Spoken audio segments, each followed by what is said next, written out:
Oi, tudo bem com vocês? Espero que esteja.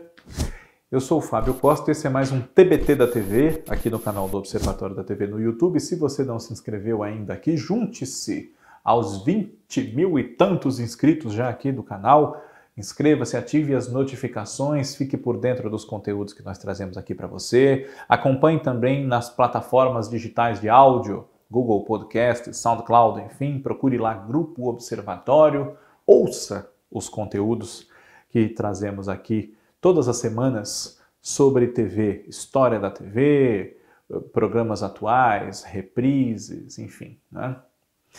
Nesta semana, o TBT da TV celebra os 45 anos, vejam só, de uma novela que, né, na semana passada falamos de Irmãos Coragem, que fez 50 em 2020, né? E 45 anos de uma outra novela muito emblemática, uma das mais representativas da teledramaturgia brasileira, Gabriela, escrita por Walter George Durst, a partir do romance de Jorge Amado, Gabriela, Cravo e Canela, que foi lançado em 1958. Essa versão de Gabriela não foi a primeira, como até se afirma erradamente em alguns lugares, né? A primeira adaptação do livro de Jorge Amado ocorreu na TV Tupi, do Rio de Janeiro, em 1961, escrita por Armando Bulhões da Fonseca e dirigida por Maurício Sherman. E a Gabriela dessa versão foi Janete Volu, o Nassib foi Renato Consorte e Dr. Mundinho foi Paulo Autran. No elenco, entre outros, também a presença de Magalhães Graça. Essa novela não era exibida diariamente e teve poucos capítulos também, então muita gente acaba incorrendo num erro, às vezes não é nem por má vontade, né, por má fé, de dizer que a versão da TV Globo de 1975 foi a primeira adaptação de Gabriela para a TV aqui no Brasil, mas não foi, né? A novela estreou no dia 14 de abril de 1975, foi um projeto pensado para celebrar os 10 anos da TV Globo na ocasião e os 5 de situação de liderança nacional que a emissora já vivenciava desde 1970, portanto, né? Cada vez mais se afastando das concorrentes em níveis de audiência, especialmente nos grandes centros onde havia as emissoras da TV Globo próprias ou afiliadas, né? E Gabriela foi pensada com áreas de superprodução para que se oferecesse o melhor possível em técnica, em elenco, em texto, direção, cenografia, enfim, né? A história se passa na cidade baiana de Ilhéus, na década de 20, e todo um requinte de produção para recriar Ilhéus a partir de quadros e gravuras, né, foi feito. Né? Walter George Durst ingressava na TV Globo com essa adaptação de Gabriela, depois faria outros trabalhos na emissora, né, mas não era um novato. Já havia adaptado muitos romances, muitos textos teatrais e escrito muitos originais desde os primórdios da nossa TV. Então foi um autor escolhido a dedo para aquele projeto que tem a direção de Walter Avancini, também de Gonzaga Blota, né? Gabriela, como eu disse, se passa na década de 20 e tem, claro, a figura da Gabriela, uma jovem muito sensual, que beira ao mesmo tempo também o ingênuo, não é? Tem na figura dessa moça, a Gabriela, um ponto muito forte, né? Ela é a personagem título da história. Mas, ao mesmo tempo, um ingrediente tão forte quanto, ou mais, é o coronelismo que rege as relações políticas, econômicas e sociais de Ilhéus e de toda a Bahia, naquele momento histórico, né? A Gabriela é uma retirante. Ela sai de outro estado do Nordeste com um tio seu e 2 amigos, né? E eles acabam chegando à Bahia. No meio da viagem, o tio dela morre e ela acaba se separando desses 2 amigos porque eles se tornam jagunços, né? Vão viver outro tipo de vida. O Clemente, que é o Ademar Rodrigues, e o Fagundes, Clementino Quelé, né? O tio dela era o senhor Silva, papel do Germano Filho, e ela acaba tendo uma vida que dá a ela oportunidades que ela não esperava até que fosse ter, não é? Muito jovem ainda, muito bonita, né? Ela chama a atenção dos homens por essa mistura de menina e de mulher, uma sensualidade inata, né? E pelo seu modo de enxergar a vida com muita simplicidade entre o que se sente e o que se deve fazer de acordo com esses sentimentos, com essas vontades, não é? Uma moça que cresceu sem conceitos e preconceitos que já naquele momento existiam, como existem até hoje, e fazem com que as mulheres sejam muito julgadas e subjugadas, especialmente pelos homens, né?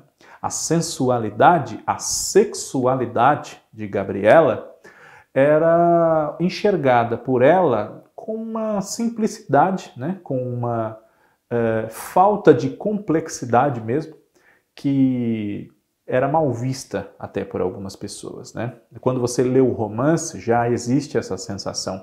E a novela captou essa essência da Gabriela muito bem. Quando ela se instala em Ilhéus, acaba indo trabalhar como cozinheira no bar Vesúvio, que é do turco, o Nassib, interpretado por Armando Bogos, né? Um papel pelo qual o ator tinha muito carinho, e nós, público, temos muito carinho também, não é? Ele se apaixona pela Gabriela, que inicialmente é sua funcionária, sua empregada também na sua casa, né? E vive com ela uma história de amor muito bonita, muito intensa. Ele que já andava pela casa dos 40 anos, era solteirão, havia resistido muito à ideia de se casar, embora tivesse um relacionamento até que frequente e intenso com a Zarolha, uma das meninas do Bataclan, que era interpretada pela Dina Sfat, né, uma sergipana arretada, que gostava dele, né? Mas não era mulher com quem ele quisesse se casar, e nem ela também pretendia se casar, nem com ele, nem com homem nenhum, era uma mulher livre, não é? Quando Zarolha sai da história, no começo, ainda nos primeiros capítulos, entra a Gabriela em cena na vida de Nassib. E Nassib sofre bastante por não conseguir moldar essa moça de personalidade tão livre e, ao mesmo tempo, uma grande moleca, no bom sentido, né? Há convenções sociais que a sua posição de comerciante, de integrante das entidades de classe ali dos comerciantes, né, exigiria de uma mulher como a sua esposa, né? Então ela não quer usar sapatos porque os sapatos machucam os pés, ela quer brincar com as crianças pela cidade, quer empinar pipa, quer brincar de amarelinha, né?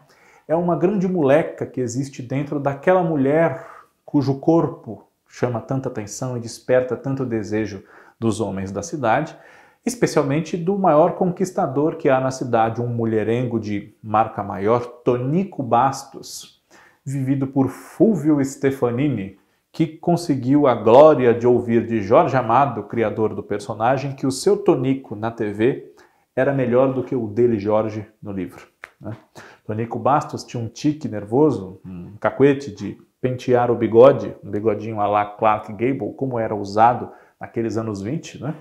Embora casado com Dona Olga, que era a personagem de Ângela Leal, Tonico Bastos era irrecuperável na sua paixão por todas as mulheres do mundo, né?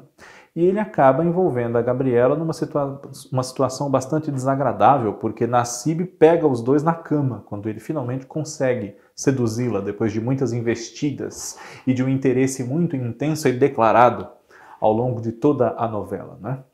Mas essa situação, embora magoe muito, não faz com que o amor verdadeiro que Nassib sente por Gabriela se quebre dentro dele, não é?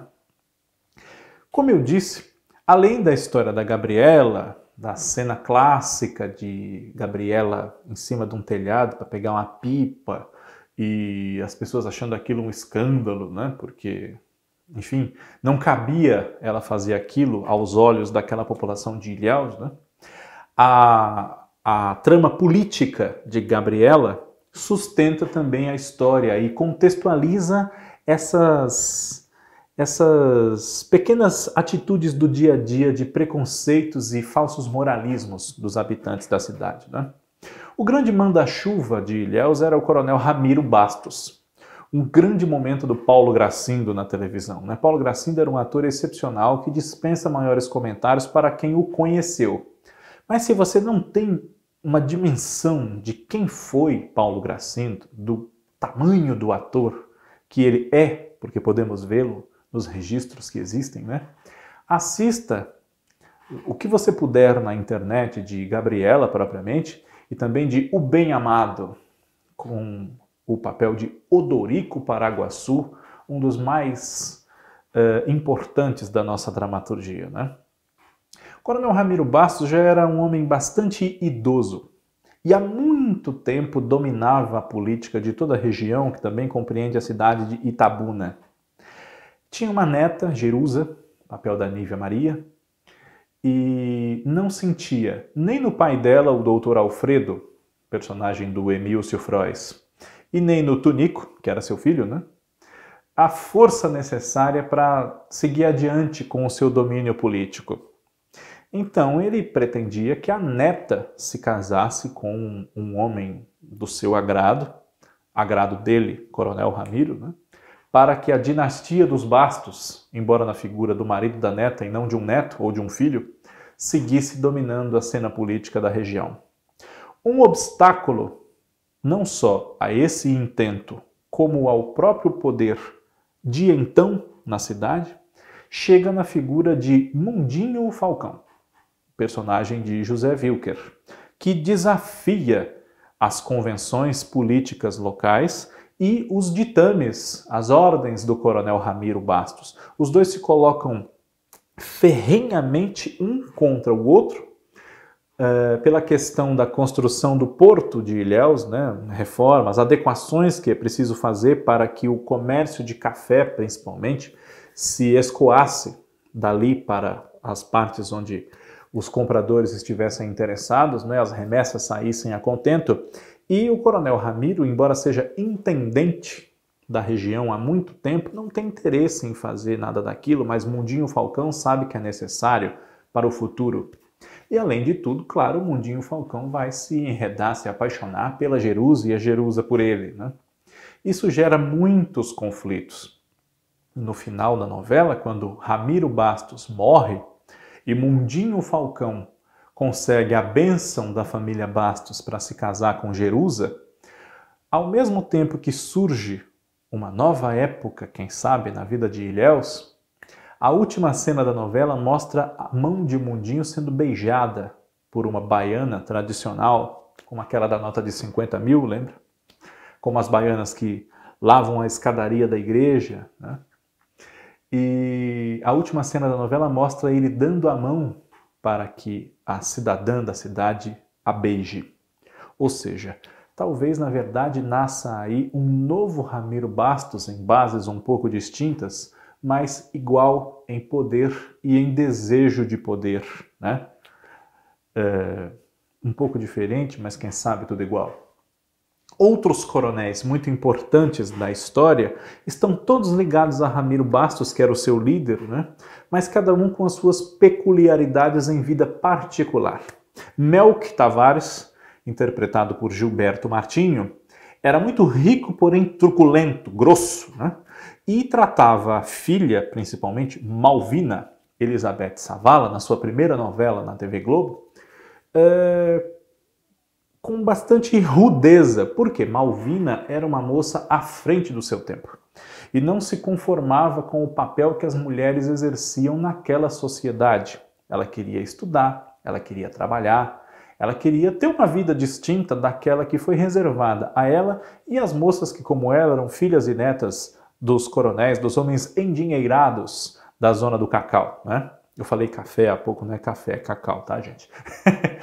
E além de Melk Tavares, temos também o coronel Coriolano Ribeiro, que era o papel do Rafael de Carvalho, que vivia na sua fazenda, um pouco afastada de Ilhéus, tinha lá a sua família, etc., mas mantinha moças, né, amantes, com casas montadas na cidade, né? Casas suntuosas e tudo.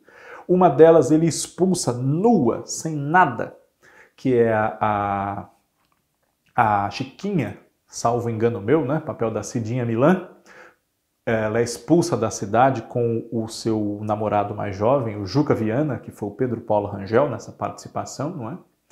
E depois o Coronel Coriolano arruma uma nova amante que ele mantém lá, a Glória, Ana Maria Magalhães, por quem o professor Josué Marco Nanini, um rapaz muito tímido, que dá aulas de literatura para as filhas e netas dos coronéis, com quem esse professor acaba se envolvendo também por um interesse da Glória por ele, né? Um romance muito quente que existe entre eles. Outro coronel da cidade, um personagem muito lembrado da história, é o coronel Jesuíno Guedes Mendonça, que era vivido pelo Francisco Dantas. O coronel Jesuíno mata a sua esposa, Dona Sinhazinha, que era líder das beatas locais, interpretada pela Maria Fernanda. Se você viu o Pai Herói recentemente no canal Viva, Maria Fernanda era a Gilda, mãe do André Cajarana, o Tony Ramos, né? Mulher do Baldarati, Paulo Autran. Uma senhora muito bonita, apesar de ser já de meia idade, né? Que desperta, infeliz, né? O marido não liga para ela e tudo, e ela desperta a atenção de um jovem dentista, muito bonito, galante, o doutor Osmundo Pimentel, João Paulo Adur, né? E os dois são assassinados pelo coronel Jesuíno Guedes Mendonça, que imagina, assim, lavar a sua honra com sangue, né? Mas assim como no fim da novela, a morte do coronel Ramiro simboliza o início de um novo tempo para Ilhéus, o fato de que o coronel Jesuíno vai a julgamento pouco antes da morte do amigo e é condenado por esse crime, porque não tem essa história de lavar a honra com sangue, matou e vai ter que pagar, né? Também simboliza uma nova era para o poderio desses coronéis, que também contam ali na sua turma com o coronel Amâncio Leal, que usava um tapa-olho e era interpretado por um talento nem sempre tão reconhecido quanto ele merece, Castro Gonzaga. O coronel Amâncio, que era pai de um rapaz de boa vida, o Berto, vivido pelo Mário Gomes, né? Berto, que o coronel Amâncio queria casar com a Jerusa para unir as famílias Leal e Bastos de vez para além dos laços de amizade, mas o Berto e a Jerusa não chegaram a maiores lances nesse sentido, né? A cidade conta com outras figuras bastante pitorescas ligadas ali aos conflitos políticos e que vão tomar ou comer uma coisinha ali no Vesúvio, né? Entre os seus afazeres. Dr. Maurício Caires, Paulo Gonçalves, o falso moralista, o hipócrita, diretor da escola e advogado, né? Que na verdade gostava nas horas vagas de correr atrás das mocinhas negras que vendiam doce ou lavavam roupa para fora, enfim, né? O padre Basílio, que apaziguava os conflitos entre as senhoras católicas, os coronéis e as moças do Bataclan, né? Que era vivido pelo Jorge Xerxes. A inesquecível Maria Machadão, dona do Bataclan, Heloísa Mafalda, né? Inclusive, uma das suas filhas era uma das prostitutas da casa, a Aurora, papel da Natália do Vale, né? Também o doutor Pelópidas, mas que todos chamavam apenas de doutor, que era o Ari Fontoura, um eminente jornalista, cronista dos fatos de Ilhéus, e outro doutor, um advogado que vivia sempre um pouco de pileque, mas um grande amigo para todas as horas, Ezequiel Prado, papel do Jaime Barcelos, né?